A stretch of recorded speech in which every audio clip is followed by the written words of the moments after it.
Les ténèbres ne régneront pas toujours sur la terre. La dépression, l'addiction, la tristesse, le stress sont des prisons. La honte te pousse à t'isoler. Pendant toutes ces années, tu as cherché la liberté. Ce n'est pas un hasard si tu te retrouves ici. J'ai entendu tes cris. Je t'appelle encore une fois. Ne résiste pas. Laisse-toi conduire par le son de ma voix. Je suis là, avec toi.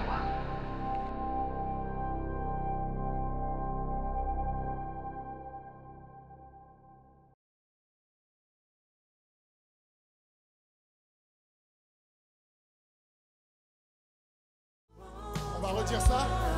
Nous levons les mains, tournons les yeux vers toi, Seigneur. Nous confessons la vérité, ce qu'il nous faut. Alléluia, se trouve en toi. Reçois notre adoration. Jésus, agneau de Dieu, reçois notre adoration. Oui, tu es merveilleux. Alléluia, on va dire, nous confessons la vérité et nous choisissons de tout laisser. Tournons les yeux vers ce grand prix. L'appel céleste, nos cœurs t'appartiennent. On va le redire ensemble. Nous choisissons de tous les ailes. Oui, nous tournons les yeux. Oui, la paix céleste de Dieu. Nos cœurs t'appartiennent, oui, prends nos vies, reçois notre adoration. Jésus, agneau de Dieu, reçois notre adoration. Oui, tu es merveilleux. Alléluia. Reçois notre adoration. Jésus, agneau de Dieu.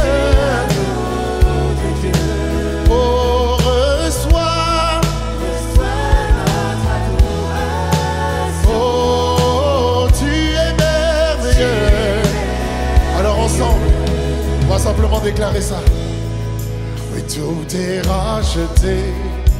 Ta gloire, l'univers entier, alléluia, toute la création, seul pour exalter ton nom. Oh, entraîné par le chant, rassemblés devant, des enfants dans les bras du Père. Oh, nous chantons tes louanges. Oh oui, tout est racheté. Ta gloire, l'univers entier proclame. Toute la création s'élève, petits et grands, nous voulons exalter ton nom. Oh, oh, oh, entraîné par le chant des anges. Oh, rassemblés devant ton, des enfants dans les bras du Père. Oh, nous chantons tes louanges. Alors on va dire, reçois notre adoration. Jésus, agneau.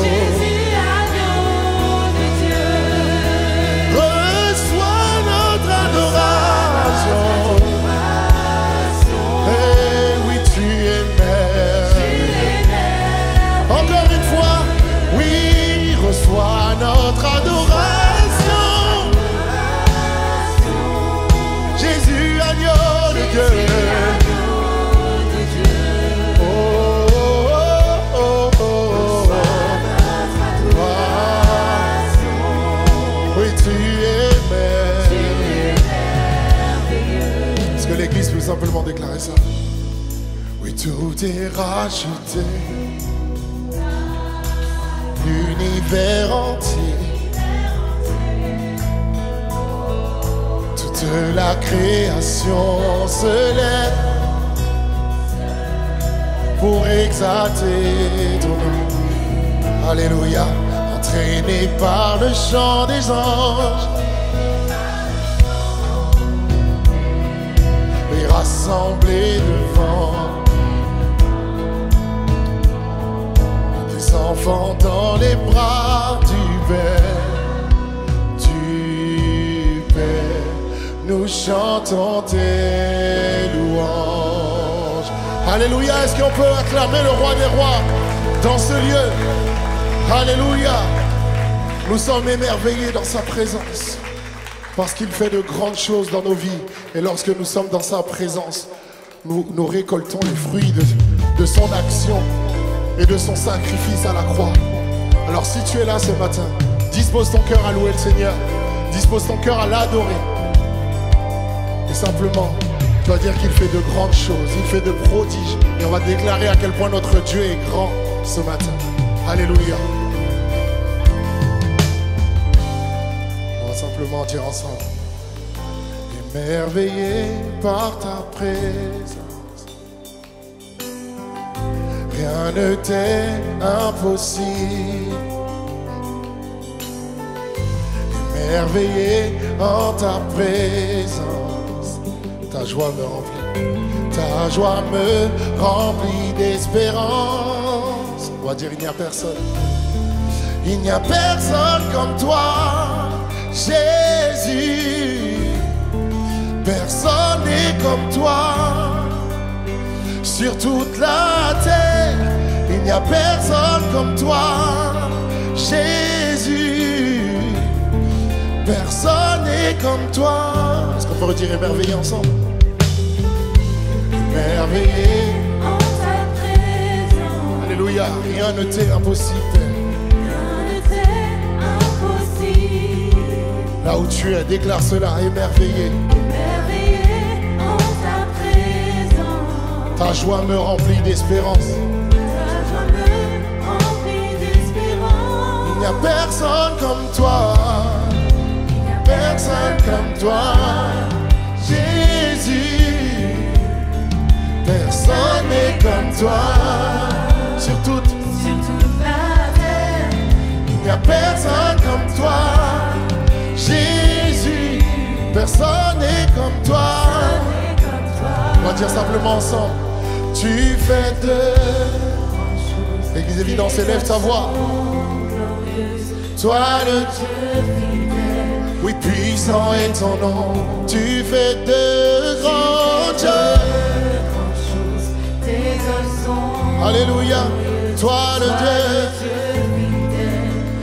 puissant est ton nom. Émerveillé en ta présence. Émerveillé en ta présence. Oh, rien ne t'est impossible. Rien ne t'est impossible. Alléluia. Je suis émerveillé en ta présence. En ta présence. Ta joie me remplit d'espérance, Père. Ta joie me remplit d'espérance. Il n'y a personne comme toi, Jésus. Personne comme toi. Jésus, personne n'est comme toi. Personne n'est comme toi. Oh, sur toute la terre, il n'y a personne comme toi. Jésus, personne n'est comme toi. Tu fais de grandes choses. Tes œuvres sont glorieuses. Toi le Dieu fidèle, puissant est ton nom. Tu fais de grandes choses. Oui, tes œuvres sont glorieuses. Toi le Dieu fidèle. Oui, puissant est ton nom.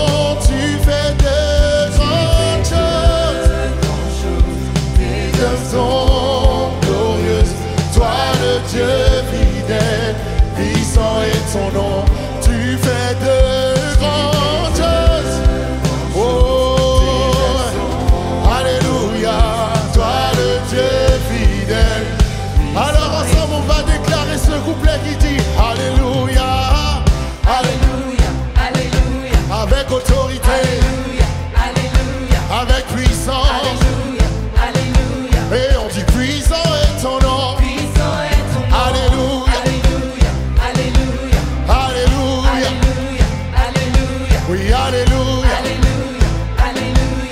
Oui, puissant est ton nom. Alléluia. Alléluia. Oui, alléluia. Oh, puissant est ton nom. Est-ce qu'on peut dire alléluia? Oh, alléluia. Oui, alléluia. Oui, puissant est ton nom. Tu fais de grandes choses. Tes œuvres sont glorieuses. Toi, le Dieu fidèle, puissant est ton nom. Tu fais de grandes choses. Alléluia. Oh, puissant est ton nom. Alléluia. Alléluia. Ensemble. Alléluia. Église évidence, élève sa voix. Oui, puissant est ton nom. Oh, alléluia, alléluia. Hey, hey, alléluia, alléluia. Oh, puissant, puissant ensemble. Alléluia, alléluia. Oui, alléluia. Oui, puissant est ton nom. Oui, puissant est ton nom. Oui, puissant est ton nom. Puissant est ton nom. Glorieux est ton nom. Glorieux est ton nom. Oui, Jésus est ton nom. Oui, Jésus est ton nom. Oh, oui, tu fais de... Alléluia. Toi, le Dieu fidèle, puissant est ton nom. Tu fais de... Alléluia. Adore ton Père ce matin. Puissant est ton nom. Alléluia. Merci Seigneur. Fais des grandes choses, amen. Alléluia.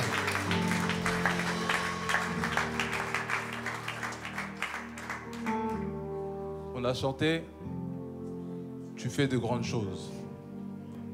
Et tout ce que Dieu fait, c'est par son esprit. En ce moment, on est sur la thématique du caractère.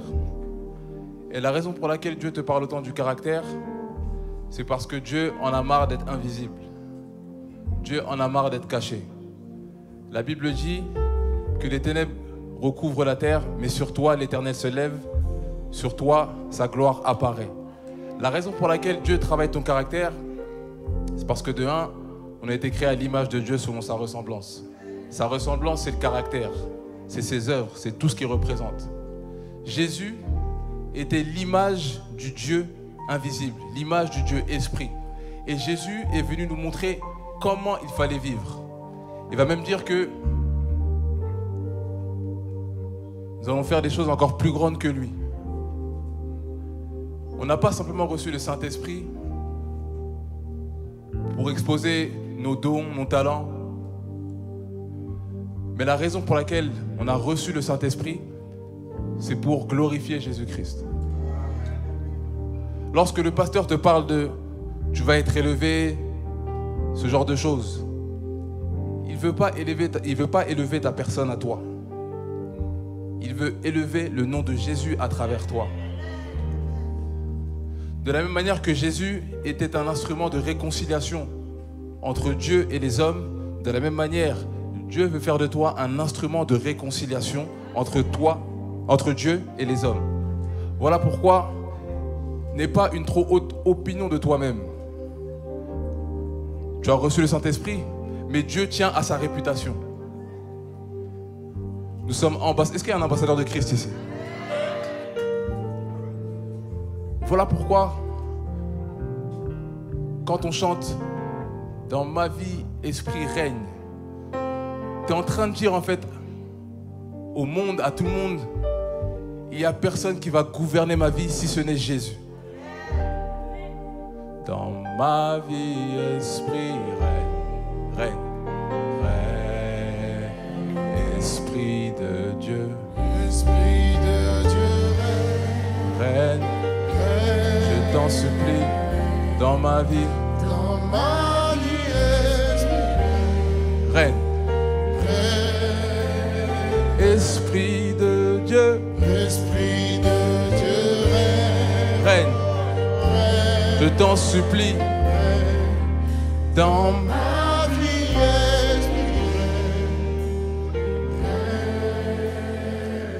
La Bible dit, aussi mauvais que vous êtes, vous savez donner de bonnes choses à vos enfants.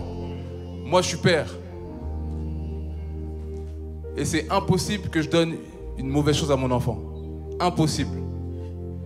À combien plus forte raison, le Père ne donnera-t-il pas le Saint-Esprit à ceux qui le demandent? Le plus grand besoin de l'homme. Parce que pendant que nous, on cherche le mariage, le travail, etc., le plus grand besoin de l'homme, c'est le Saint-Esprit. Parce que tu as été créé pour le servir. Tu as été créé pour être à son image. Alors quand tu chantes « Esprit de Dieu règne », tu es en train de dire « Seigneur, il n'y a que toi qui gouverne ma vie. Mon caractère, c'est toi. Mon image, c'est toi. Ma ressemblance, c'est toi. » Esprit de Dieu, Esprit de Dieu, règne règne dans mon cœur, dans ma vie, dans ma vie, Esprit, dans ma famille, au travail, dans tout ce que je fais. Esprit de Dieu, Esprit de Dieu, règne. Dans sa vie, Esprit, règne. Est-ce que l'Assemblée peut le déclarer une dernière fois comme une prière? Esprit, règne, règne. Oh, règne, Esprit de Dieu,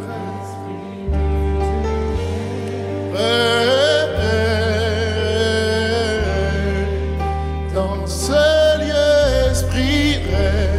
Alléluia. Père, on veut te donner toute la gloire, tout l'honneur. Oui, tout l'honneur, toute la gloire, la puissance à toi. Alléluia, si tu connais ce chant.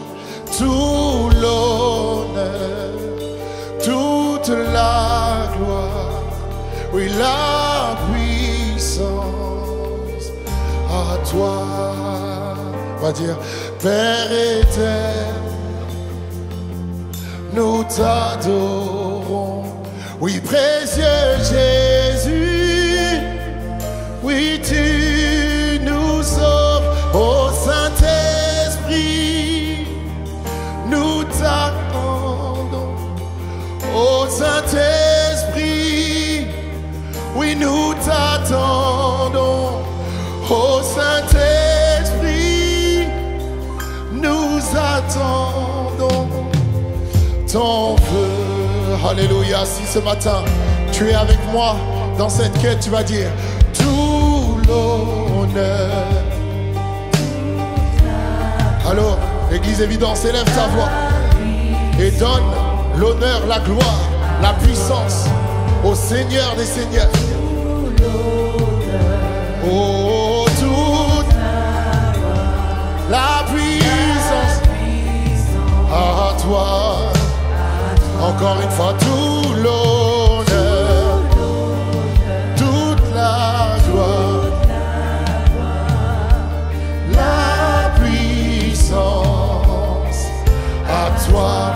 Tout l'honneur, la puissance à toi. Oui, Père éternel, alléluia, nous t'adorons. Oui, précieux Jésus, oh, tu nous sauves. Ô Saint-Esprit,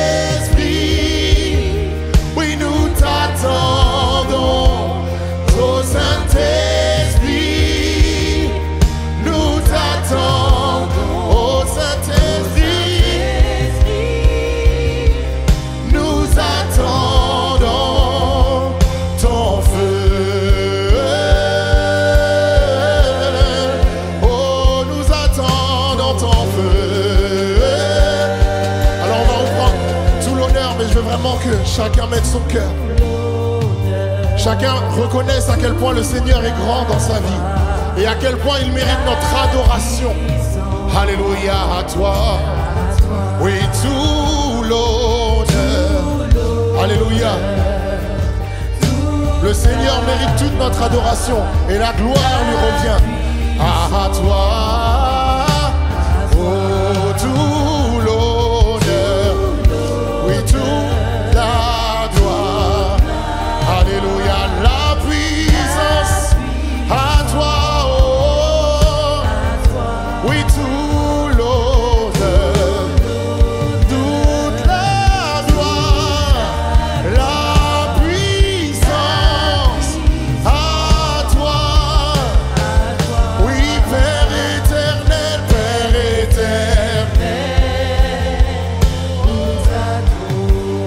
précieux Jésus. Oh, tu nous, on va dire au Saint-Esprit, nous t'attendons. Alléluia, nous t'attendons. Au Saint-Esprit, oui, nous t'attendons. Au Saint-Esprit, oh, nous t'attendons. Nous attendons ton feu. Oh,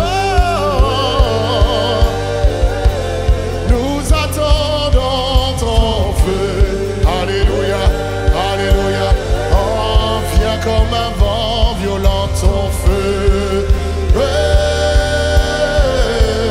Descends ce lieu ton feu. Alors Esprit de Dieu, règne.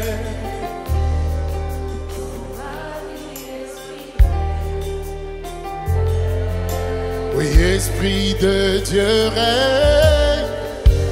Oh, oh, oh, oh, dans ma vie. Esprit de Dieu règne. Oh, nous t'invoquons, Esprit de Dieu. Règne en ce lieu, règne dans nos cœurs. Alléluia.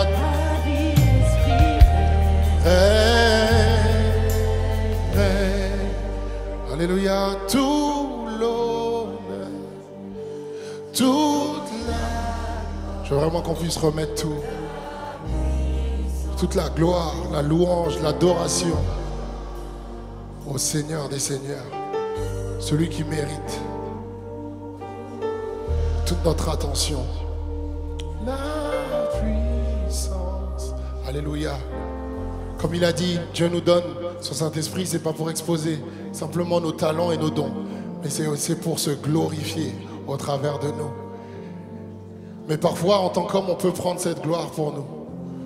Et souvent, c'est ce qui mène à la chute. Mais lorsque Dieu t'utilise, il faut savoir que il se glorifie au travers de toi. Alors tu dois lui remettre toute la gloire, tout l'honneur et toute la puissance et l'adoration. Alléluia, car il est digne de régner. Et la Bible nous dit, désolé, je prends mon téléphone, un passage dans Apocalypse 4 qui dit, une seconde.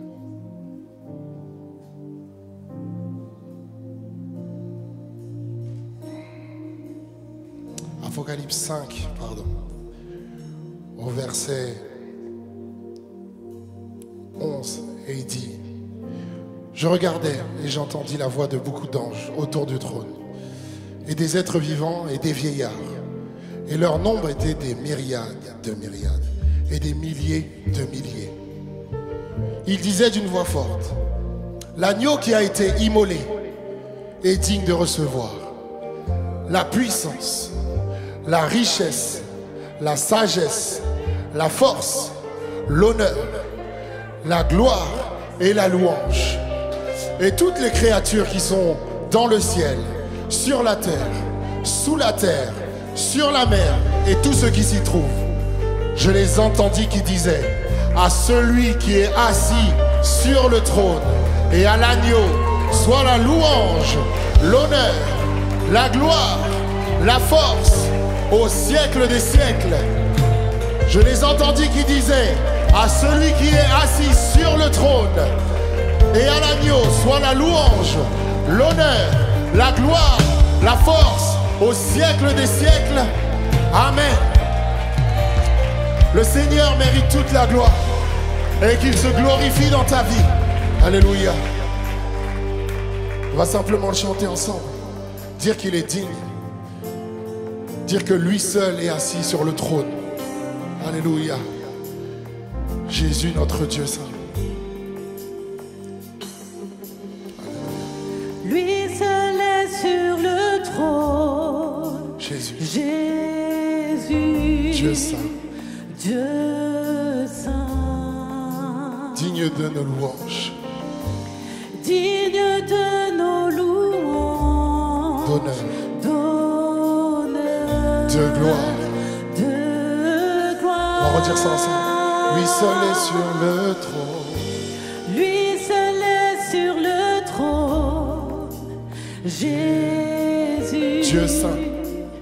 Dieu saint. Alléluia. Digne de nos louanges. Digne de nos louanges. D'honneur. De gloire. On va dire. Oui, digne est l'agneau immolé qui siège sur le trône. Personne n'est comme lui. Les anciens se prosternent et les êtres vivants chantent encore. Personne n'est comme lui. Faut reprendre ça, lui seul est sur le trône. Lui seul est sur le trône. Jésus, Dieu saint, digne de nos louanges, d'honneur et de gloire. Alléluia. On va refaire cette déclaration. Lui seul est sur le trône. Lui seul est sur le trône. Jésus. Dieu saint, oui, digne de nos louanges. Alléluia, d'honneur, de gloire. Alors ensemble on déclare digne est l'agneau, digne est l'agneau, immolé. Personne. Oh, les anciens se prosternent et les êtres vivants chantent encore. personne. On redit ça, digne est l'agneau, digne est l'agneau, immolé. Oh, personne. Oh, les anciens se prosternent et les êtres vivants chantent encore.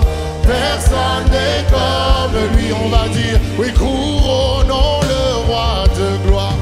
Couronnons le roi de gloire. Couronnons le roi de gloire. Son nom est souverain ensemble. Couronnons, alléluia, couronnons, alléluia, couronnons. Son nom est souverain. Couronnons le roi. Alléluia, couronnons.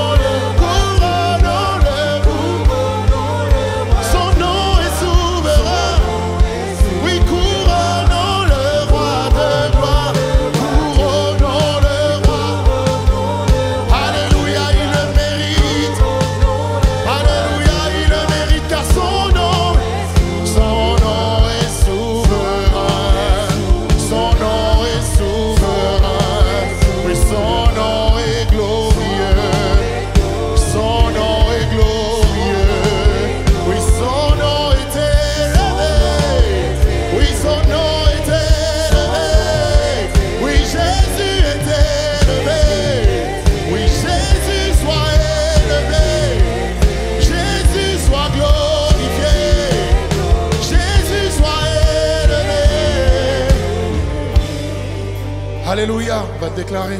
Oui, digne. Immolé. Qui siège sur le trône. Personne. Personne n'est comme lui. Oh, les anciens. Les êtres. Et les êtres vivants chantent encore. Personne. Personne n'est comme lui. Alléluia. Les anciens se prosternent. Et les êtres vivants chantent encore. Personne. Alléluia. Car à jamais il sera. Oui, l'agneau sur le trône. Oui, je fléchis le genou pour l'adorer lui seul. Alléluia. Est-ce qu'on peut redéclarer ça simplement en tant qu'Église? À jamais il sera.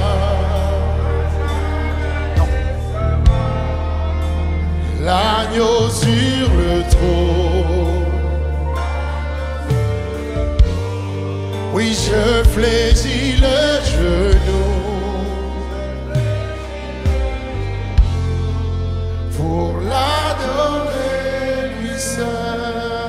Alléluia. Est-ce qu'on peut acclamer le roi des rois, ovationner le nom qui est au-dessus de tout nom? Alléluia.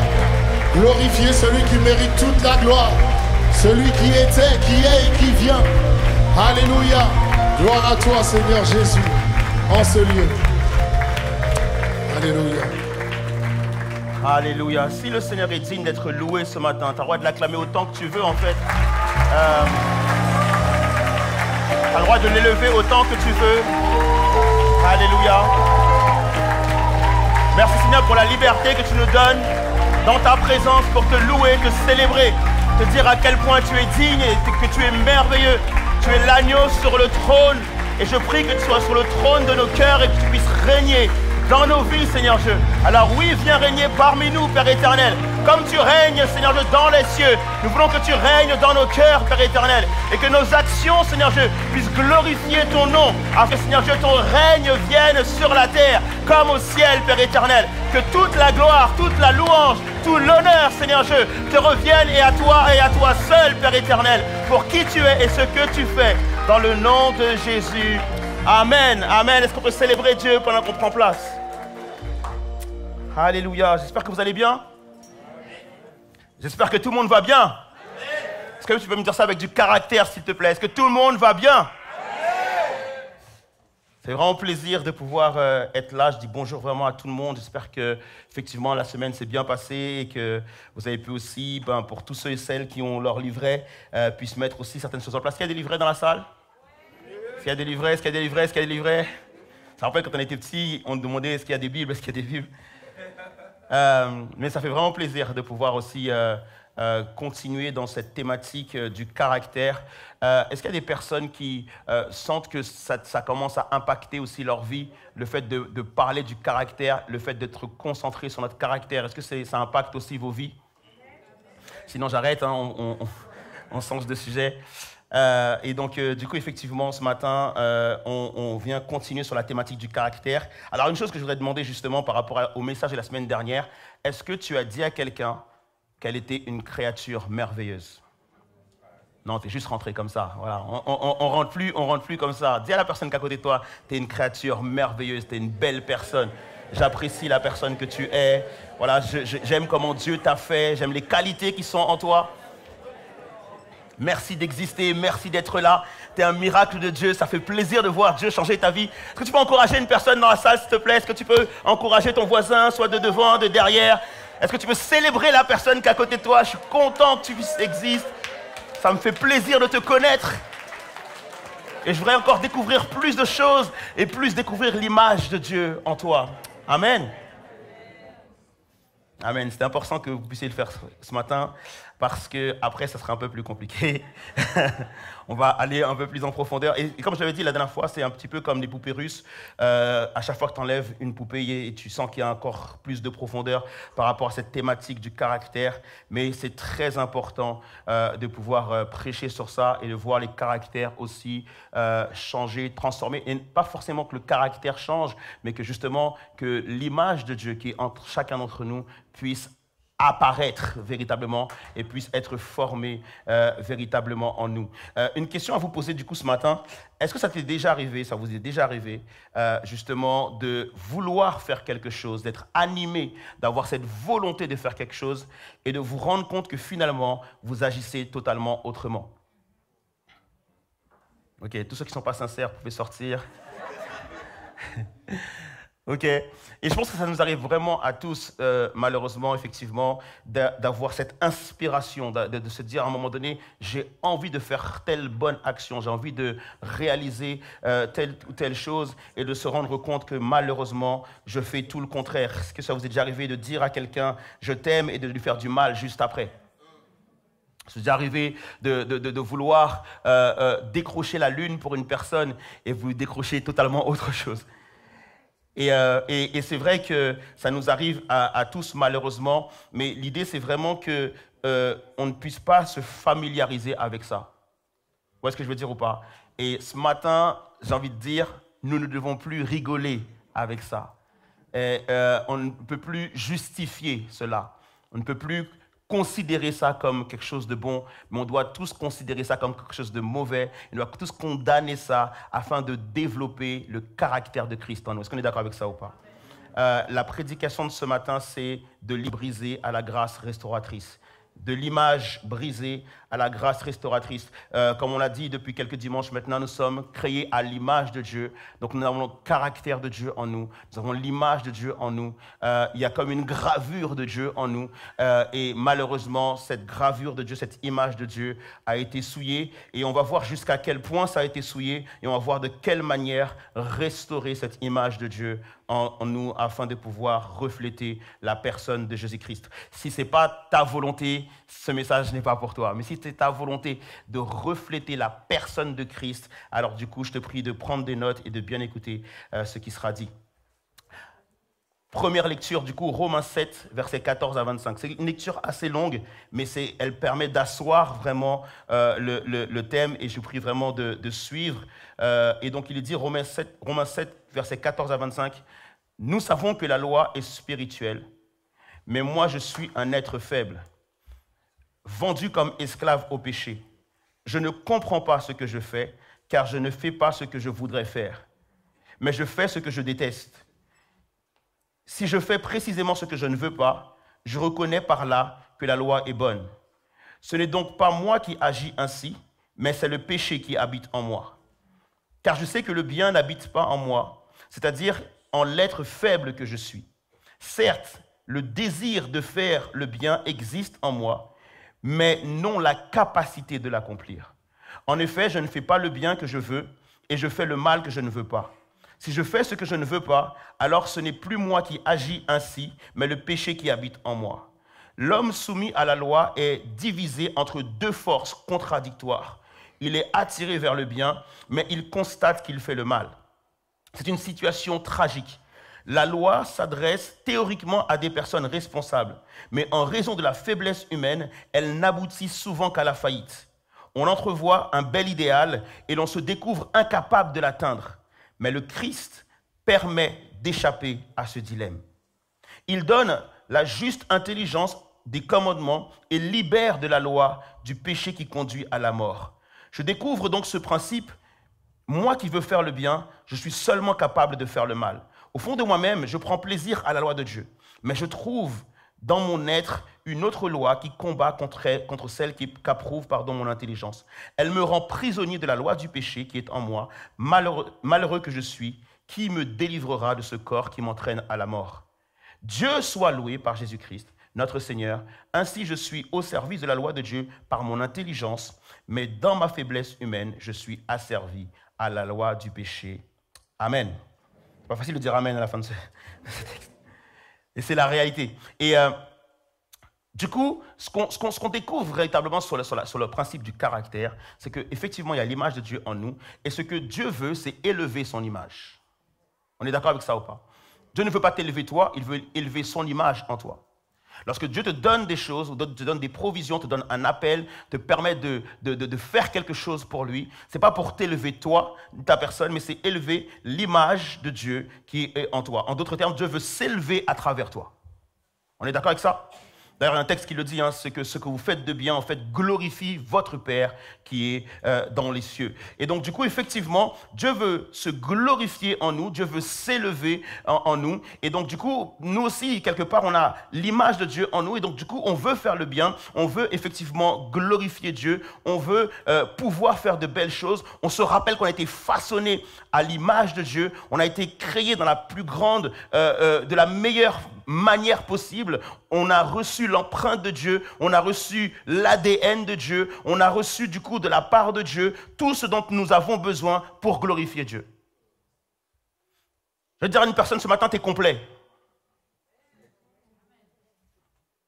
Il ne te manque absolument rien. Tout ce que tu dois manifester est déjà en toi, est déjà comme programmé en toi. Dieu dit d'ailleurs, j'ai fait des plans de bonheur. C'est-à-dire qu'il a déjà programmé les choses. Il a déjà préparé les choses. Et il a déjà déposé en toi les dons, les talents nécessaires justement à ce que tu puisses glorifier son nom.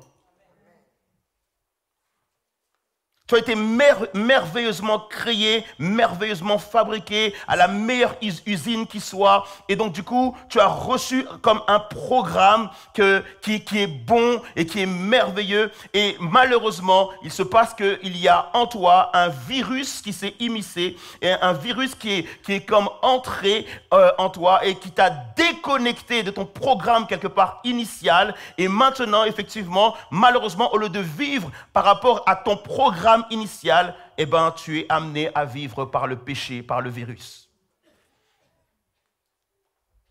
En réalité, c'est comme si tu imaginais le dernier smartphone, le dernier téléphone portable qui sort et tu le reçois chez toi, sous blister, comme on dit, tout neuf, et tu es super content. Et il se passe que justement, dans ce téléphone, tu découvres qu'il y a un virus.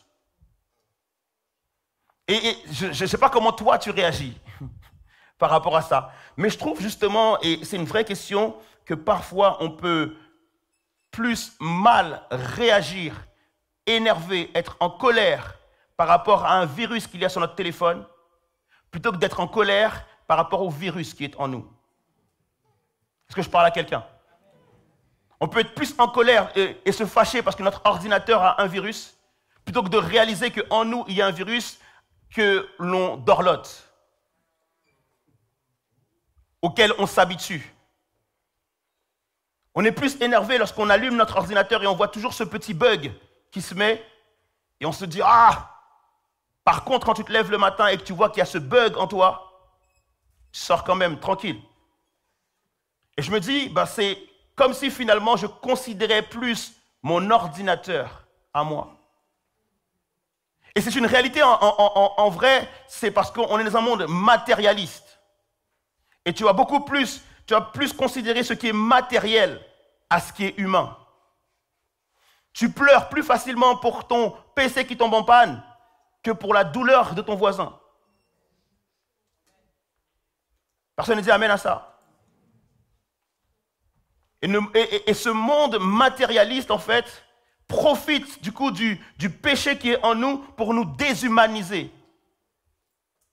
Être humain, c'est développer le caractère. Être humain, c'est l'image de Dieu.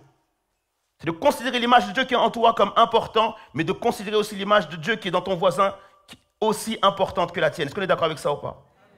Et malheureusement, effectivement, on est tous comme des ordinateurs, comme des téléphones qui ont un virus. Et donc, du coup, ça nous permet de comprendre une chose ce matin, c'est que le fait d'avoir le caractère de Dieu en moi ne signifie pas que je vais pouvoir le manifester automatiquement. Et c'est pour ça que Paul va prier, et je pense que ça doit être la prière de chacun d'entre nous, où Paul va dire, Seigneur, je prie afin que Christ soit formé en nous, pour que nous puissions effectivement manifester le caractère de Christ.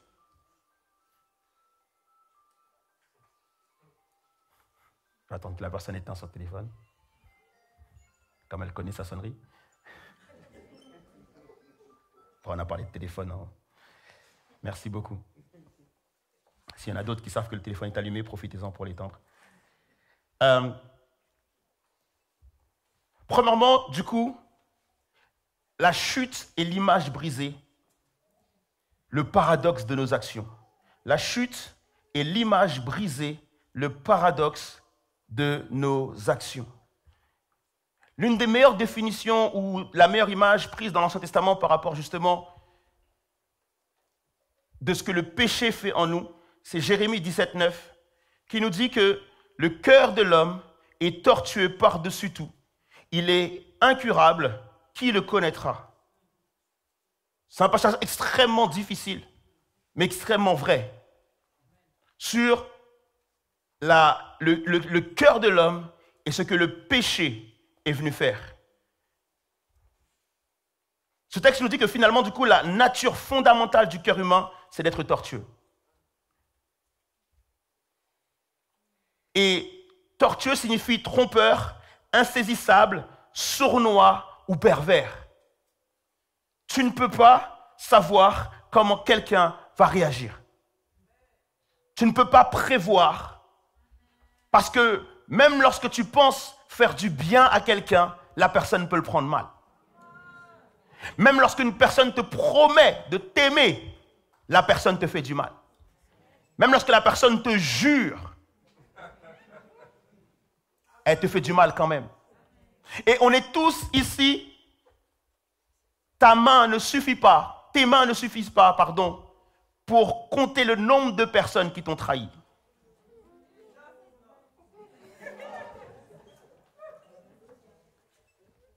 Le cœur de l'homme est tortueux.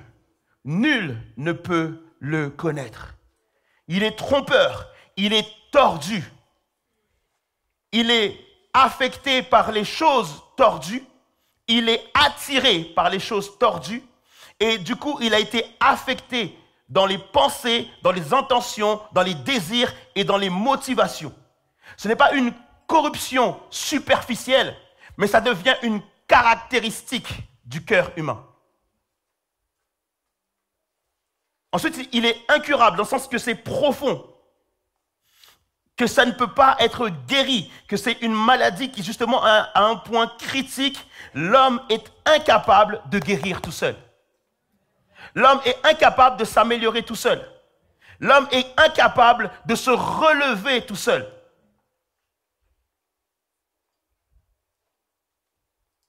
Et dernière chose, il est impossible de le connaître.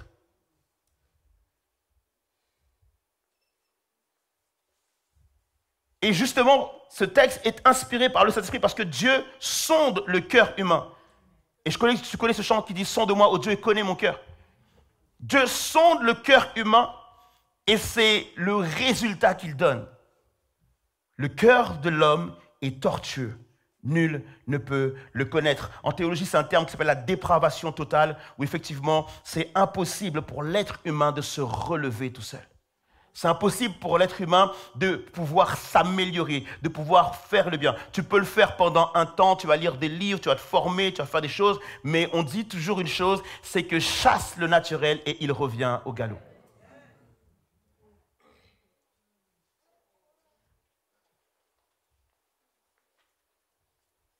Et donc, du coup, c'est ce que ce texte-là nous fait comprendre, c'est ce que ce texte-là nous dit. Un autre texte aussi va nous parler justement de l'appétence justement au péché. C'est Hébreux 12, verset 1, qui nous dit « Quant à nous, nous sommes entourés de cette grande foule de témoins. Débarrassons-nous donc de tout ce qui nous alourdit, qui alourdit notre marche, en particulier du péché qui s'accroche si facilement à nous et courons résolument la course qui nous est proposée. » Ce péché qui nous enveloppe ou qui s'accroche à nous si facilement. Le texte est clair sur le fait que pécher, c'est plus facile que faire le bien. Que faire le mal, c'est plus facile que faire le bien. Qu'on est plus souvent on est plus souvent invité à faire le mal que de faire le bien. Et ça traduit véritablement ce que Paul est en train de dire. À chaque fois que je veux faire le bien, je me rends compte que finalement, c'est le mal que je fais.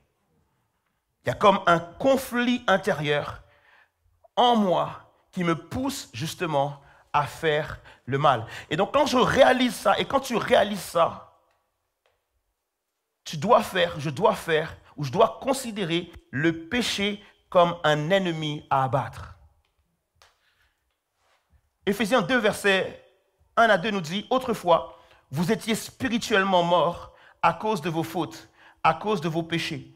Vous vous conformiez alors à la manière de vivre de ce monde et vous obéissiez au chef des puissances spirituelles de l'espace, cet esprit qui agit maintenant en ceux qui s'opposent à Dieu.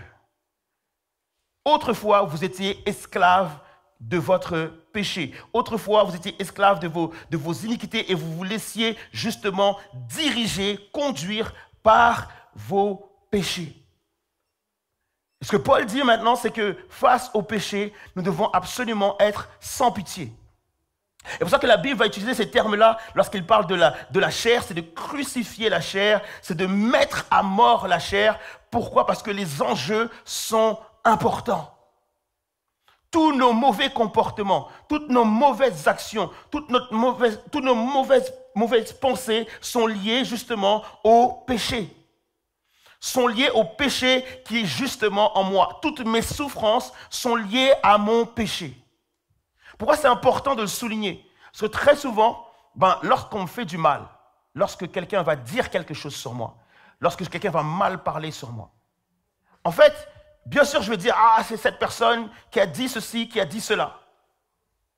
Et on va forcément accuser la personne et on va se dire, ah si ma mère ne m'avait jamais dit ça, si mon père ne s'est jamais comporté comme ça avec moi, si mon frère ne s'était jamais comporté comme ça avec moi, je serais meilleur. Certainement oui. Mais il n'y a pas que ça en réalité. En fait, lorsque quelqu'un parle mal ou te critique, en réalité, il y a quelque chose qui résonne en toi, qui vient comme valider ce que la personne a fait, ou bien qui vient te faire réagir par rapport à ce que la personne a pu dire. On est d'accord que si tu te sens beau et que quelqu'un te dit t'es moche, tu vas juste faire. En fait, si au fond de toi, tu n'as pas besoin d'approbation, si au fond de toi, tu reconnais ou tu connais ton identité et que tu arrives à un endroit, on te rejette et on te refuse, ça ne va pas provoquer en toi une guerre intérieure. Tu vas simplement te dire, je vais aller à un autre endroit qui voudra de moi. Mais si finalement je suis touché par ça, c'est parce qu'il y a quelque chose en moi qui résonne avec ça. C'est parce qu'il y a quelque chose en moi qui vient valider ça. Si finalement, en fait, je suis tous les jours en train de ressasser le passé, et si je suis tous les jours en train de dire « je n'y arrive pas aujourd'hui à cause de ce qu'on m'a fait hier », c'est ce que les gens ont fait. C'est qu'est-ce qui résonne en toi, qui a validé ce que les gens ont fait et qui fait que tu ne peux pas avancer aujourd'hui. Parce que si finalement tu arrives à faire mourir ce qui résonne en toi, tu arriveras justement à agir comme il faut aujourd'hui. Est-ce que je parle à quelqu'un? Est-ce que tu comprends que tes comportements, tes choix, tes décisions ne sont pas forcément liés au caractère et à l'image de Dieu qui est en toi, mais finalement liés au virus qui a été déposé en toi par le péché? Et malheureusement, en fait, beaucoup d'entre nous, on vient comme tolérer ça. On est d'accord avec ça. Et beaucoup de personnes vont dire, tu sais quoi, moi, je sens que je suis une personne colérique. Moi, personnellement, je me sens plutôt anxieux. Moi, je suis une personne, je me sens plutôt personne qui est difficile, personne têtue. Et en fait, tu en parles comme si tu parlais du parfum d'une glace. Ah, je me sens plutôt fraise. Je me sens plutôt... En fait, tu ne réalises pas que ça te détruit. Ça détruit tes relations. Ça détruit tes projets. Ça détruit ta vie. Tu ne te rends pas compte, en fait, à quel point le péché en toi t'empêche d'être qui tu dois véritablement être. Et tu tolères ça. Ah, c'est marrant, on est tous là, collègues de travail. Tu te définis comment? Ouais, je me mets souvent en colère. En fait, tu dois pouvoir te dire, je déteste le fait de me mettre en colère. Je déteste ça. En fait, souvent, on dit que Dieu est le péché, mais il aime le pécheur. J'ai comme l'impression que c'est justement un moyen de justifier le péché. C'est une réalité, oui, Dieu aime le pécheur, il n'aime pas le péché. Mais l'idée, c'est de te dire que oui, il aime le pécheur, mais il déteste vraiment le péché. Il a le péché véritablement en horreur. L'idée, c'est que tu te dis, ok, d'accord, ok, Seigneur, tu aimes le pécheur, mais est-ce que je peux moi-même personnellement réaliser que tu détestes le péché? Et que de la même manière que toi, tu as le péché en horreur, que je puisse aussi avoir le péché en horreur. Quelqu'un dira que le péché, finalement, c'est manquer le but. Le vrai problème, c'est que j'ai comme l'impression que personne n'a de but. Et que du coup, ça ne dérange personne de manquer le but.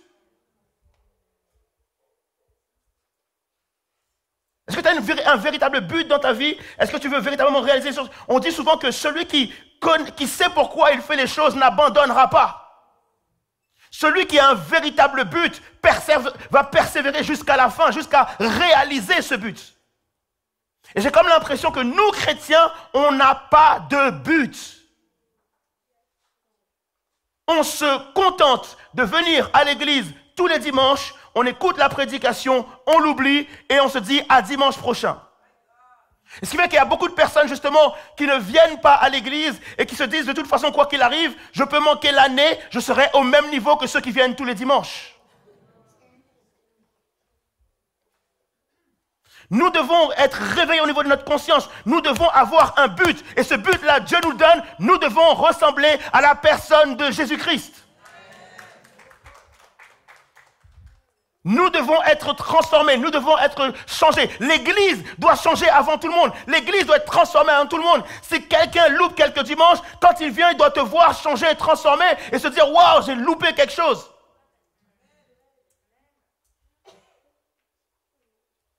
Nous devons avoir conscience de l'impact du péché dans notre vie et se dire, Seigneur, j'ai le péché en horreur. Le péché me fait souffrir. Ma jalousie me fait souffrir. Ma comparaison me fait souffrir. Les querelles me font souffrir. Les compétitions me font souffrir. De voir qu'on devrait tous pouvoir servir Dieu ensemble et de voir que dans le service même de Dieu, nous sommes quand même en compétition, ça devrait nous faire souffrir. Ça doit pouvoir me faire souffrir le fait d'avoir des paroles qui sont dures. Lorsque tu parles à quelqu'un et que tu lui réponds tellement mal, on aurait dit que tu as pu chercher au fond de toi la parole la plus dure à lui dire. On est comme champion olympique dans le fait de mal parler.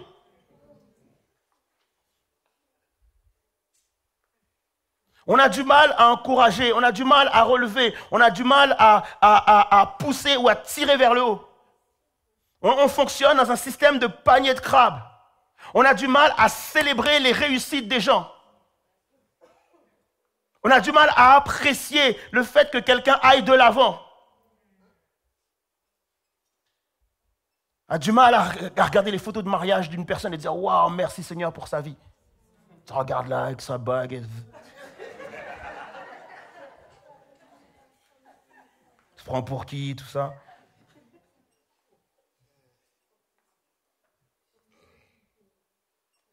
Le péché donne accès et retient ce qui est négatif.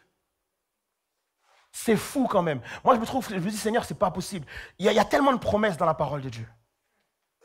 Mais cependant, je me retrouve à considérer une parole qu'on m'a dite il y a 15 ans, presque comme supérieure à toutes les promesses de Dieu qu'il y a dans les Écritures.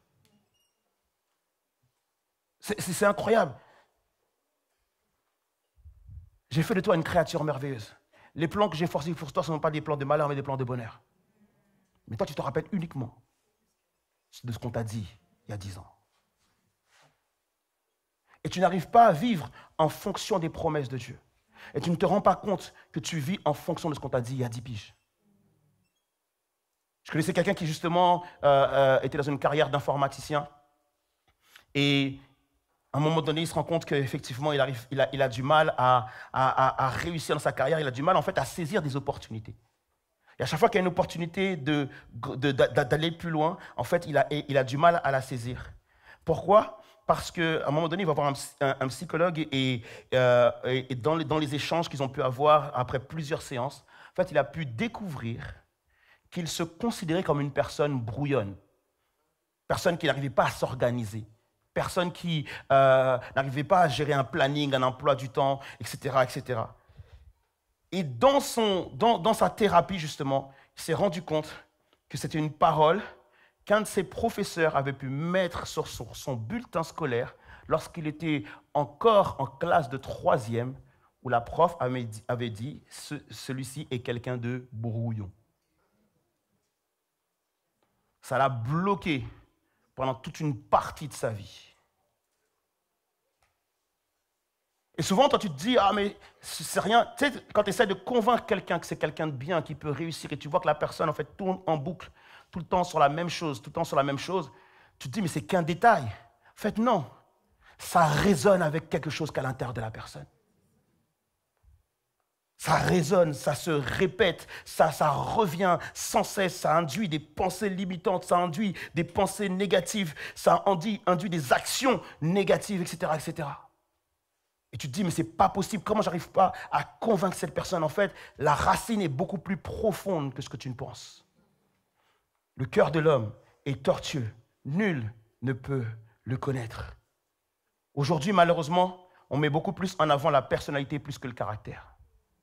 Et c'est le culte à la personne. Tout le monde veut bien paraître, tout le monde veut être sur Instagram, tout le monde dépend, malheureusement, souvent, lorsque je dis tout le monde, peut-être tu ne t'en pas forcément concerné, mais la plupart des gens dépendent justement de l'approbation des autres. Parce qu'on met beaucoup plus en avant la personnalité. Or, malheureusement, ma personnalité peut changer. Ma personnalité dépend de mes circonstances. Ma personnalité dépend de mes expériences. Ma personnalité est facilement influençable. Ma personnalité peut être facilement transformée, changée.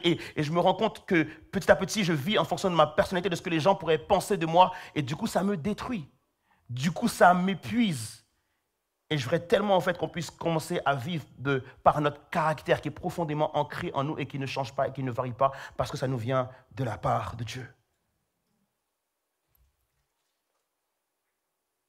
Le péché aussi est un voleur. Le péché vole tes bénédictions. Le péché vole tes grâces. On chante souvent ce chant, « Je suis entré dans le camp de l'ennemi et j'ai repris ce qu'il m'a volé. » Je suis entré dans le camp de l'ennemi et j'ai repris ce qu'il m'a volé. En fait, on est en train de dire que tout ce que je n'ai pas, c'est parce que Satan me l'a volé. C'est absolument faux. C'est totalement faux. C'est malheureusement une manière de nous déresponsabiliser. Parce qu'en réalité, la Bible dit que si un homme est fort et qu'il a bien verrouillé sa porte, il est impossible de venir lui voler. En fait, ce qu'on ne se rend pas compte, c'est qu'on a un traître qui est le péché. Quand toi, tu te dis, ok, je prie, je ferme, je verrouille ma porte et je dors, le péché qui est en toi se dit, hey, Satan, viens, c'est bon, viens. Ils sont en coalition, ils s'entraident et ils ouvrent la porte et le diable, il rentre et il fait ce qu'il veut. Quand tu tolères un péché et que et c'est le péché qui ouvre la porte, pas nécessairement toi, mais le péché ouvre la porte et dit au diable, vas-y, viens, on va faire la Java. Viens, on va s'amuser. Viens, on va rigoler un peu.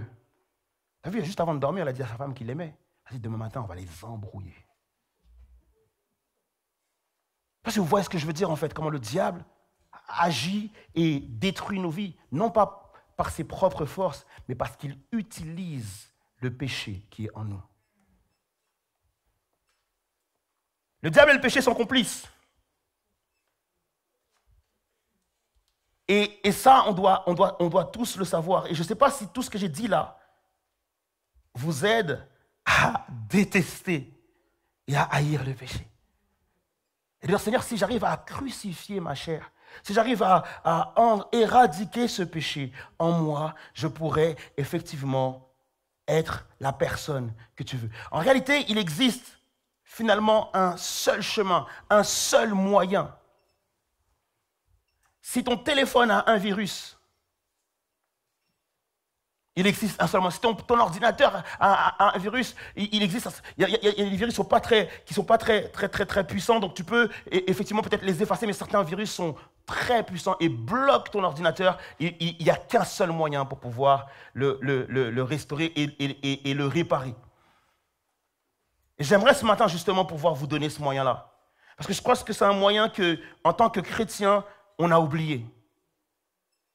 Est-ce que ça t'est déjà arrivé de chercher la solution de quelque chose et tu as utilisé tellement de solutions qu'au final, il y a un truc qui a fonctionné, mais tu ne te rappelles plus de ce qui avait fonctionné. Tu prends, tu secoues, tu travailles à l'ancienne quand on avait les consoles de jeux vidéo, tu souffles et tout ça. Au final, en fait, à chaque fois, tu refais le même schéma. En fait, il y a un seul truc qui fonctionne, mais tu ne sais pas c'est lequel parce que tu as utilisé tous les moyens possibles. Et ça, c'est notre problème en tant que chrétien. Et c'est pour ça qu'on est épuisé. Parce qu'on a utilisé tous les moyens possibles. Tu vois, cette femme qui est en perte de sang qui a dit, Seigneur, j'ai été voir les médecins, j'ai été voir ceci, j'ai été voir cela, etc. Elle est épuisée. Et beaucoup d'entre nous sommes épuisés. Épuisés de faire les promesses qu'on ne peut pas tenir. Épuisés de toujours faire le mal alors qu'on voudrait faire le bien, et on n'arrive pas à trouver la solution. Il y a plusieurs raisons qui nous empêchent de trouver la solution, qui font que ça ne marche pas. En fait, c'est de se rappeler premièrement ce que dit Jérémie 29, le texte de Jérémie, qu'on a pu lire tout à l'heure, et qui nous rappelait qu'effectivement le cœur de l'homme est tortueux, nul ne peut le connaître. Ce texte nous rappelle que tout simplement tu ne peux pas le faire par tes propres forces. Si tu pensais réussir par tes propres forces, laisse tomber, ça ne marchera pas. Si tu avais une commande Amazon de tous les livres de développement personnel, pour réussir à le faire, fais des économies, abandonne la commande, ça ne marchera pas. Ou solutionne d'abord ce qui a solutionné et après refais ta commande. Parce qu'il y a quelque chose qu'il faut solutionner pour justement pouvoir faire les choses mieux, pour pouvoir améliorer. Et ce problème qu'on a, c'est qu'on n'arrive pas à solutionner ça. Alors j'aimerais vous aider ce matin justement à avoir cette solution. Premièrement, qu'est-ce qui nous empêche? La première chose, c'est l'orgueil et l'autosuffisance. L'orgueil et l'autosuffisance. Est-ce que ça t'est déjà arrivé de voir quelqu'un qui vient te voir, qui te dit « Oh là là, j'y arrive pas, j'ai galéré, il me manque les sous, il me manque la provision, il me manque, voilà, je suis sûr certain que mon projet pourrait fonctionner, mais il me manque quelque chose, j'y arrive pas. » Et toi, tu entends ça et tu dis « Écoute, frangin, tiens, je te donne ça. » « Ah non, t'inquiète, je vais me débrouiller. » Incroyable. Incroyable. Ah non, t'inquiète, je vais me débrouiller. En fait, on aime trop l'idée de se débrouiller tout seul.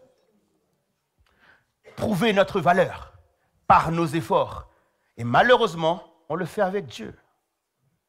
On veut comme prouver notre valeur, prouver nos efforts, comme si on disait à Dieu, écoute, t'inquiète, je vais me débrouiller tout seul. Parce qu'on a l'impression que se faire aider nous rend faibles. On ne veut pas être faible, on veut se montrer fort. Je ne sais pas si on a oublié qu'il y a un texte qui dit que justement celui qui est fort, c'est celui qui est humble, c'est celui qui est doux. L'autre problème, c'est qu'on a une mentalité de la performance et du mérite. En fait, on est conditionné dans cette société qu'il faut mériter, qu'il faut, par notre travail, par ce qu'on fait, on mérite d'eux. On peut avoir le même comportement vis-à-vis de Dieu et de dire, Seigneur, voilà, je mérite ceci, je mérite cela. Parce qu'on a coché les bonnes cases, on a fait ce qu'il fallait, on a fait nos 50 jours de jeûne, on a fait nos temps de prière, on a fait ce qu'il fallait. Et donc, du coup, maintenant, on mérite. La mentalité de la performance et du mérite, c'est la mentalité de la société, ce n'est pas du tout la mentalité du royaume de Dieu. Dans le royaume de Dieu, en fait, il n'y a pas une histoire de performance. Personne ne sera sauvé par ses œuvres. Personne ne peut donc être transformé par ses œuvres. Paul dira, si vous avez été sauvé par l'Esprit, marchez donc selon l'Esprit. Troisièmement, c'est qu'on a peur de la dette et de l'obligation. On a peur d'être endetté. En fait, à chaque fois que quelqu'un nous dit, t'inquiète frère, c'est bon, tranquille, tu n'as pas besoin de me rembourser. T'inquiète, je te donne ça. Ça me fait plaisir, frangin, ça me fait plaisir. C'est pour moi, c'est pour moi. Vas-y, je peux payer, moi, je peux payer. Je peux faire, je peux... Et notre problème, c'est qu'on a peur d'être endetté, on a peur de la redevabilité. Même quand c'est offert gratuitement, on a l'impression qu'il y a un piège derrière. Et on a l'impression qu'on sera redevable. Et donc, quand Dieu nous donne tout ce qu'il nous donne gratuitement, même avec Dieu, on a l'impression que Dieu nous piège quelque part. Et du coup, ça nous conduit justement à une mauvaise compréhension de la nature de Dieu, parce que Dieu est bon, Dieu est miséricordieux, Dieu est compatissant, il dit qu'il est lent à la colère et riche en bonté, et nous on voit qu'un Dieu mauvais, un Dieu dur, un Dieu vengeur, un Dieu sévère, etc., un père fouettard qui nous punit lorsqu'on pêche, etc., etc., etc.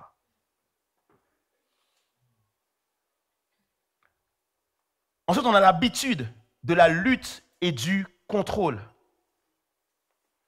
On a cette habitude, justement, de lutter, de se battre. On a l'habitude de contrôler les choses. On a du mal à lâcher prise. C'est triste à dire, mais il y a beaucoup de personnes qui préfèrent la douleur parce qu'ils sont habitués à la douleur. On préfère la douleur parce qu'on est familier à la douleur. Et lorsque tu viens soulager quelqu'un, la personne te dit non. Si, franchement, mais je sais que tu es en galère. Je suis là juste pour te soulager, je suis là pour juste t'aider, je suis là juste pour te proposer une solution. Et toi, tu préfères, malgré tout, souffrir. Et malheureusement, c'est parce que nous sommes habitués, nous sommes familiers à l'effort, nous sommes familiers à la douleur. Malheureusement, on préfère ramer. On pourrait nous faire gagner du temps, mais malheureusement, on préfère ramer. On a aussi une culpabilité persistante. On a toujours l'impression, justement, d'être mauvais, que nos actions passées viennent nous hanter. On a toujours l'impression que, finalement, on est rattrapé par notre péché d'hier. On est rattrapé par nos choix d'hier. On est rattrapé par ce qu'on a pu vivre. Et donc, on subit une forme d'auto-punition. Et au lieu de se dire, je suis une créature merveilleuse, on a tendance plutôt à nous voir comme mauvais, comme sale, comme souillé, etc., etc. Et on a l'impression que finalement, de se punir, c'est la seule façon d'expier nos fautes. Et malheureusement aussi, souvent dans les églises, on grandit avec une influence de l'enseignement légaliste, de toujours obéir aux règles, les règles. Et qu'on pense que justement, on va obtenir notre salut, on va obtenir une faveur de Dieu parce qu'on a obéi aux règles. Amis, toutes ces choses nous empêchent de saisir la chose la plus importante. Paul dit que je reconnais que la loi de Dieu est bonne. Ma conscience, l'image de Dieu en moi, le caractère de Dieu en moi, me permettent de reconnaître que ce que Dieu veut, c'est bon. Quand Dieu dit tu ne tueras point, c'est bon. Quand Dieu dit tu ne voleras point, c'est bon. Lorsque Dieu dit tu ne te feras pas de comparaison, c'est bon. Lorsque Dieu dit tu n'auras pas de convoitise, on reconnaît que c'est bon. On est en capacité de voir une mauvaise action et de reconnaître une mauvaise action et de condamner la mauvaise action. On a la capacité en nous de savoir ce qui est juste.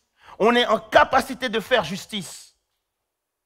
Donc on sait ce qui est bon. On sait qu'on a on aspire à ça, on aspire à l'amour, on aspire à la joie, on aspire à la paix, on aspire à la bonté. On voudrait avoir un terrain où on s'entend, où on se parle, où on se comprend, où on s'aime, on aspire à ça. Donc on reconnaît que ce que Dieu veut, c'est bon. Mais Paul dit, j'ai une autre loi en moi qui me pousse à faire ce que je ne veux pas faire, qui m'amène à faire ce que je ne veux pas faire. Et c'est la réalité parce que la loi, c'est bon. Mais le péché m'empêche d'obéir à la loi. Le péché m'empêche de saisir ce que la loi me propose. Et finalement, le péché vient comme annuler ce que la loi propose. Et tant que je suis sous la loi, tant que c'est la loi qui vient comme dominer, eh bien le péché domine finalement la loi. Alors que dois-je faire? Que dois-je faire? Et c'est là que je vous dis que c'est quelque chose que tu as saisi au tout début de ta conversion et que malheureusement tu as oublié. C'est que tu vis par tes propres forces. Tu essayes d'y arriver par toi-même. Tu essayes de lire la parole de Dieu comme si finalement, à force de la lire, tu allais pouvoir agir par elle. Alors qu'en réalité, à force de lire la parole de Dieu, elle ne fait que te condamner encore plus à cause de la loi du péché. Souviens-toi de ce que tu as fait au tout début. Lorsque l'Esprit de Dieu est venu en toi, tu n'as pas continué à te battre, mais tu as justement arrêté de te battre. Et au lieu de te battre pour dire, Seigneur, je veux obéir à cette loi, donne-moi les 10 clés pour réussir. Tu dis, Seigneur, non, je me rends compte que le péché en moi m'empêche de me battre pour réaliser ce que tu veux de moi. Alors ce que tu as fait, c'est que tu as capitulé. C'est que tu as mis ton genou à terre. Et tu as dit, Seigneur, tout seul, je ne peux pas y arriver. Tout seul, c'est impossible. Tout seul, c'est mort, je ne peux pas y arriver. Mon cœur est tortueux, mon cœur est mauvais, mon cœur est incurable, mon cœur ne peut pas être guéri.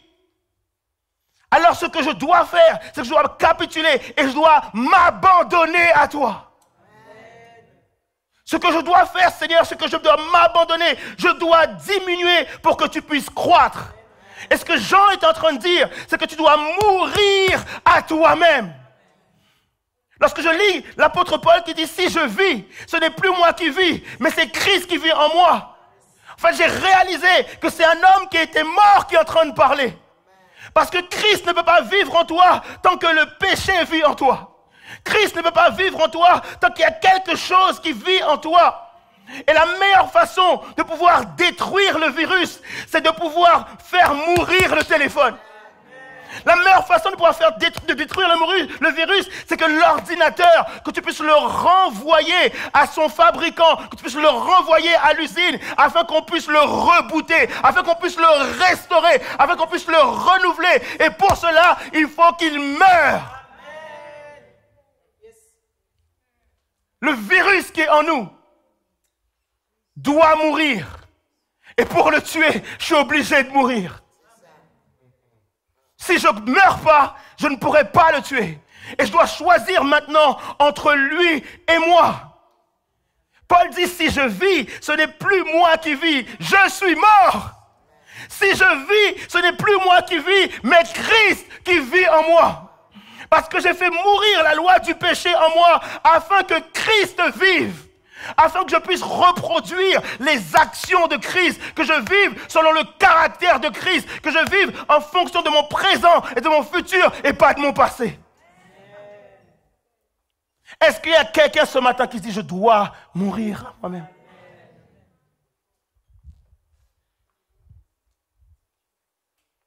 La dernière fois, j'avais aussi parlé de brisement. Parce que David dira, ce que tu veux, c'est un esprit brisé. Et ça m'a permis d'avoir un échange avec une personne qui me permet de clarifier un peu plus les choses aujourd'hui. En fait, on confond brisement et épreuve. Les épreuves doivent nous amener au brisement. Mais les épreuves ne sont pas un brisement. Ah ben, je souffre, je suis brisé. Non, non, non, non, non. Tu souffres, tu n'es pas brisé. Ce sont tes épreuves qui doivent t'amener au brisement. En réalité, il est dit que lorsque tu es dans une épreuve, vient avec cette épreuve une tentation. Et cette tentation, c'est justement le diable qui veut profiter de l'épreuve. Parce que le diable veut avoir cette conversation avec ceux qui vivent en toi, ceux qui résonnent en toi. Et du coup, tu peux tomber en tentation. Mais si tu acceptes justement d'être brisé et de mourir, le diable ne pourra plus trouver justement ce qui est en toi qui lui permet justement de triompher de toi. Pour être plus concret avec quelqu'un ce matin, ce qu'on t'a dit il y a 10 ans doit mourir. Ah, tu ne dis pas amen à ça. Ce qu'on t'a fait il y a 15 ans doit mourir. Les paroles qui ont été prononcées sur ta vie doivent mourir. Ça veut dire quoi? Ça veut dire qu'après ce message, si on prie pour toi maintenant, pour faire mourir cela, dimanche prochain, je ne dois plus t'entendre parler de cela. Oh là là là là là là.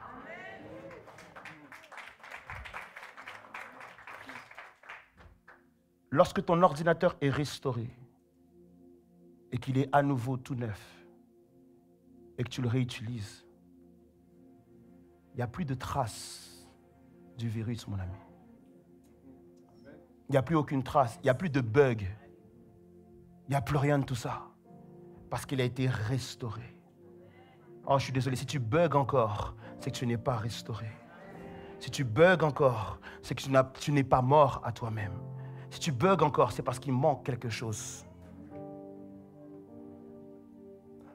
Lorsque tu es passé par les eaux du baptême, tu as dit, je suis mort à cette ancienne vie pour revivre.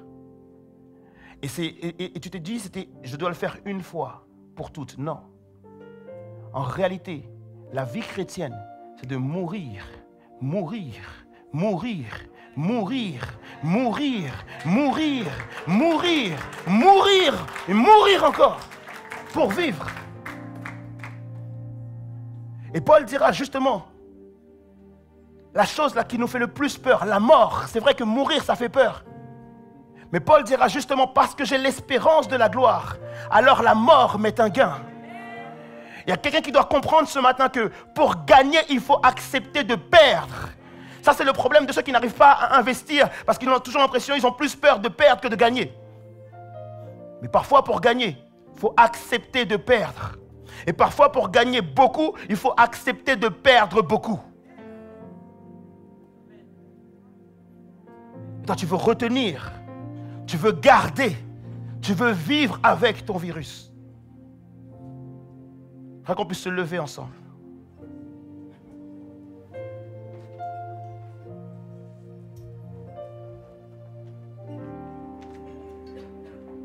Si quelqu'un ce matin se dit, Seigneur, je veux mourir à moi-même afin que Christ vive en moi. Si tu es dans ce lieu ce matin et que tu te dis, Seigneur, je veux mourir à moi-même. Je voudrais juste te demander de faire ce pas de foi, de dire, Seigneur, je veux véritablement mourir à moi-même. Peut-être que tu es dans cette salle et tu n'as pas donné ta vie à Jésus-Christ. Peut-être que c'est justement un appel pour ta vie aujourd'hui, où tu peux te dire, Seigneur, je veux te donner ma vie. Je veux accepter de mourir. Je ne veux plus que mon passé me condamne. Je ne veux plus que mes traumas me condamnent.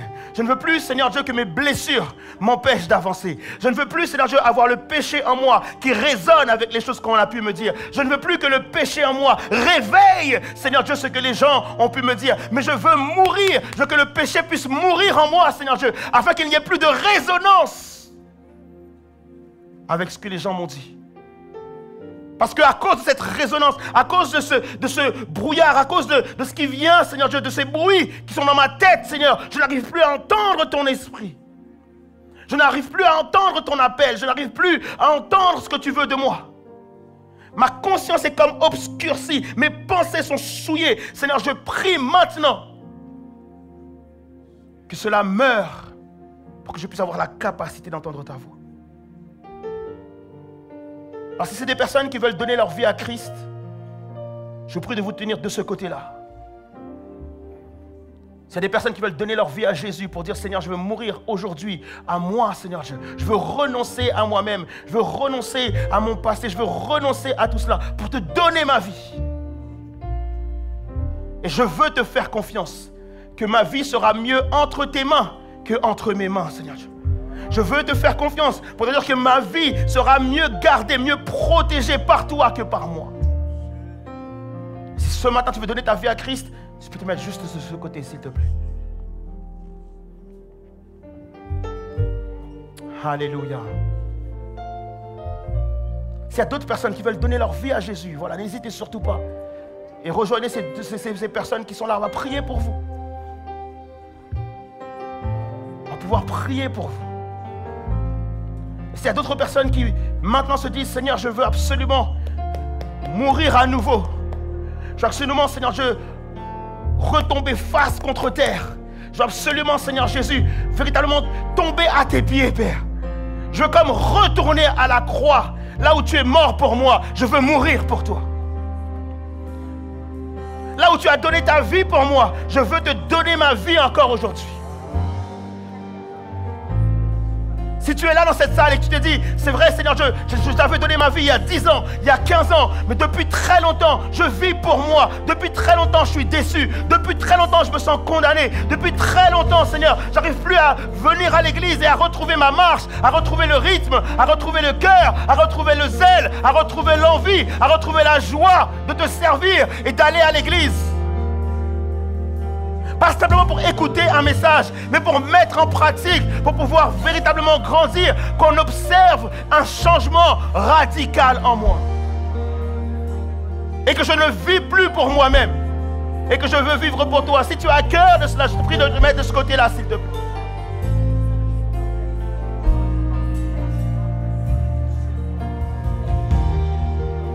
Sens profondément dans ton cœur qu'il y a comme un rappel. Viens à la maison, viens à nouveau chez toi, viens me servir à nouveau, viens être renouvelé à nouveau, viens être restauré à nouveau.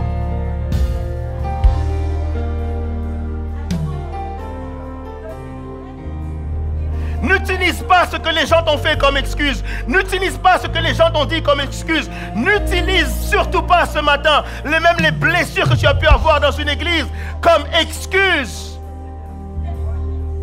pour ne pas refléter Christ.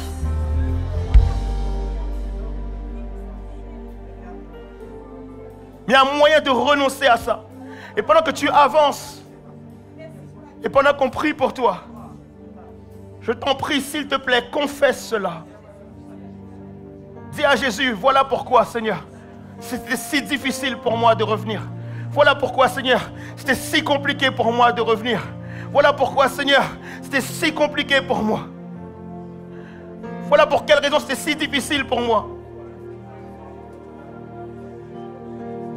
Voilà pour quelle raison, Seigneur Dieu, j'ai mis autant de temps, Père. Il y a quelqu'un ce matin qui va se dire, je ne peux plus me faire confiance, je veux te faire confiance. Je ne veux plus regarder à moi, mais je veux regarder à toi. Je ne veux plus me battre avec mes propres forces, mais je veux te laisser te battre pour moi. Je ne veux plus, Seigneur Dieu, continuer comme ça, mais je veux te laisser gagner les batailles pour moi. Seigneur, je ne veux plus porter ma croix tout seul, mais je veux que te laisser m'aider à la porter. Je veux te laisser m'aider à la supporter. Je ne veux plus louper mes opportunités. Je ne veux plus louper, Seigneur Dieu, les choses que tu as prévues pour moi. Je ne veux plus fermer les portes que tu as ouvertes pour moi.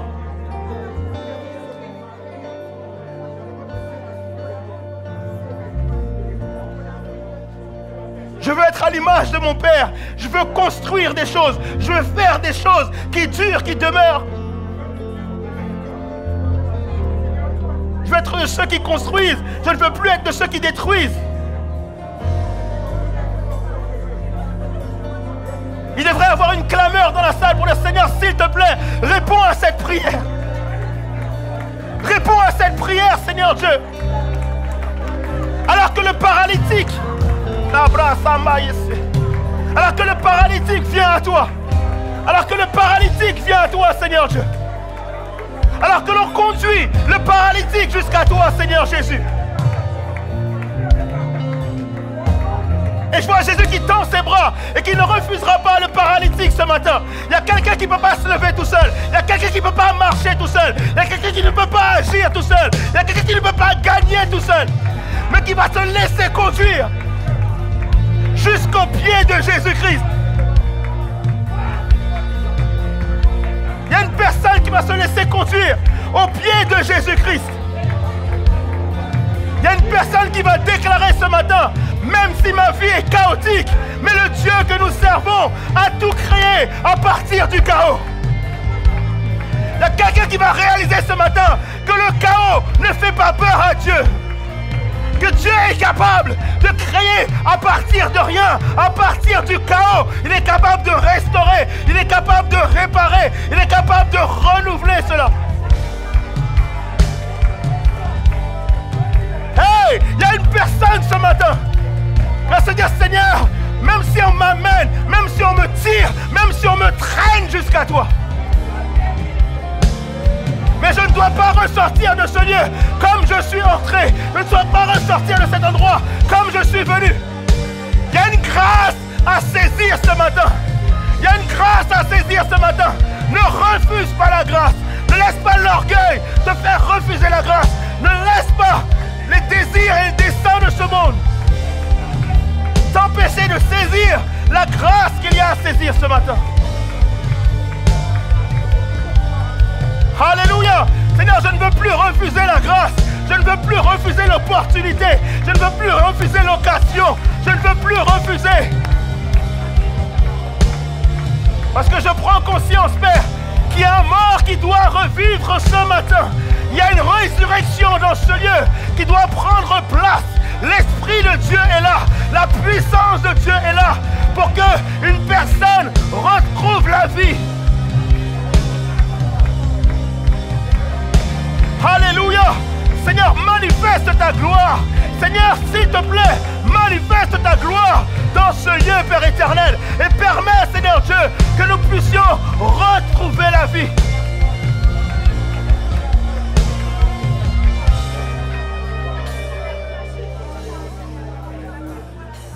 Alléluia. Alléluia. Pardonnez-moi, il nous manque des personnes pour prier pour les gens. S'il y a des personnes qui sont habituées à prier pour des personnes, il nous manque des personnes pour que... Il nous manque des personnes pour prier pour les gens, s'il vous plaît. Alléluia.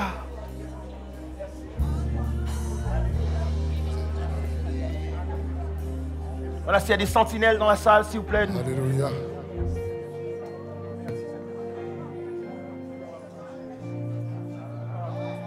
Alléluia. Il y a une œuvre de Dieu qui prend place. Il y a une œuvre de Dieu qui prend place. Il y a une œuvre de Dieu qui prend place. Il y a une occasion à saisir.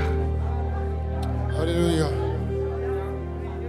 Je veux être libre. Alors, les personnes qui viennent prier pour les gens ne sont que des membres de l'église, s'il vous plaît. Des personnes qui sont habilitées à ça, s'il vous plaît. Alléluia. De t'aimer, je veux être libre. Tout ce qui me retient de t'aimer, je veux être libre.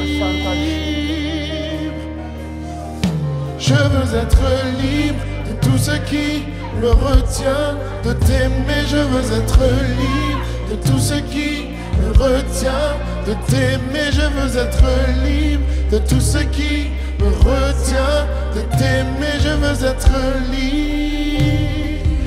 Oh, je veux être libre de tout ce qui me retient de t'aimer. Je veux être libre de tout ce qui me retient de t'aimer. Je veux être libre de tout ce qui me retient de t'aimer. Je veux être libre. Oh, je veux être libre de tout ce qui me retient de t'aimer. Je veux être libre de tout ce qui me retient de t'aimer. Je veux être libre de tout ce qui me retient de t'aimer. Je veux être libre. Oh, chante cela, déclare. Je veux être libre de tout ce qui me retient de t'aimer. Je veux être libre de tout ce qui me retient de t'aimer. Je veux être libre de tout ce qui me retient de t'aimer. Je veux être libre. Oh, je veux être libre de tout ce qui me retient de t'aimer. Alléluia. Je veux être libre. Je veux être libre. Oh, je veux être libre. Je veux être libre. Tout ce qui me retient. Oh, je veux être libre. Tout ce qui me retient. Je veux être libre. Oh, je m'abandonne. Je m'abandonne. Je veux mieux te connaître. Je veux mieux te. Je m'abandonne. Oh, je m'abandonne. Oh, je veux mieux te connaître. Je veux mieux te Tel un vent puissant. Alléluia. Souffle Maintenant, Dieu vient régner. Oui, Dieu vient régner en moi. Oh, Tel un ouragan, inonde. réveille mon âme. Dieu vient briller. Oui, Dieu vient briller en moi. tel un vent puissant. Tel un vent puissant. Souffle maintenant. Dieu vient briller. Dieu vient briller en moi. Tel un ouragan. Réveille mon âme. Dieu vient briller. Dieu vient briller en moi. Dieu vient briller. Dieu vient régner en moi. Dieu vient régner. Dieu vient régner en moi. Tel un vent puissant. Souffle maintenant. Oui, Dieu vient briller. Dieu vient régner. Dieu vient régner en moi. Oui, tel un ouragan. Oh, oh, oh. Réveille mon âme. Dieu vient briller. Dieu vient régner. Oh, dernière fois, oui, Dieu vient régner. Dieu vient régner. Dieu vient régner. Ah. Alléluia. C'est bientôt terminé, on est encore en train de prier pour quelques personnes. Mais je sens qu'il doit y avoir une victoire qui doit être prise dans ce lieu. Alléluia. Et je sens qu'il y a une personne qui a besoin de prendre une victoire définitive. Et ce que je te demandais de faire, si tu ressens le besoin de le faire.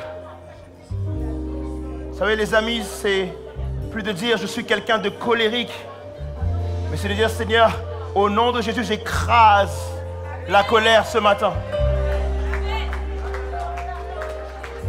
Il y a quelqu'un qui a besoin de dire Seigneur, au nom de Jésus, j'écrase la comparaison ce matin.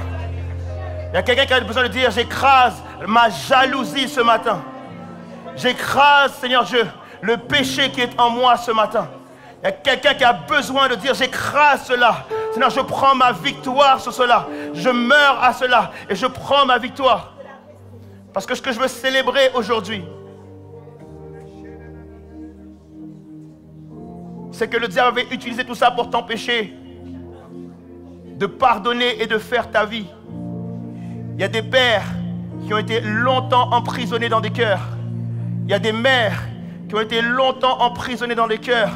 Il y a des oncles et des tantes, il y a des membres de ta famille, il y a des proches, il y a des anciens amis, il y a des personnes, etc. qui ont été longtemps emprisonnés dans ton cœur. Mais si ce matin, tu te dis, Seigneur, je suis libéré de tout cela, Père. Alléluia. Je suis libéré de tout cela, Père. Si ce matin, tu reçois avec confiance en Dieu qu'il y a une liberté en Christ que tu saisis pour toi ce matin. Alléluia. Je veux entendre ta clameur, je veux entendre ta louange. Si ce matin tu reçois ça pour toi, pour dire Seigneur, je me libère, Père, de toute pensée qui me retenait captif. Je me libère de tout comportement qui me bloquait Alléluia. Dans mon avancée. Je me libère, Seigneur, de toute manière de faire ou d'agir. Si vraiment tu sens qu'il y a quelque chose pour toi ce matin, je veux entendre une clameur dans ce lieu. Je veux entendre une ovation dans ce lieu. Je veux entendre une adoration. Alléluia dans ce lieu. J'ordonne à chaque mur de tomber. J'ordonne à chaque mur de tomber. Oh, oui, j'ordonne à chaque mur. J'ordonne à chaque mur qui me libère. Une dernière fois, j'ordonne à chaque mur. J'ordonne à chaque mur de tomber. Alléluia, les murs de la maladie, les murs du pardon, les murs qui t'empêchent d'avancer. Oh, j'ordonne à chaque mur qui me libère. Alors tu vas déclarer, oui, j'ai décidé de suivre Jésus. Alléluia, toujours tout droit, sans reculer. Oui, j'ai décidé de suivre Jésus. Toujours tout droit, sans reculer. Oh, le monde en arrière, la croix devant moi. Toujours tout droit, sans reculer. Le monde en arrière, oh, la croix devant moi. Toujours tout droit, sans reculer. Alléluia. Alléluia.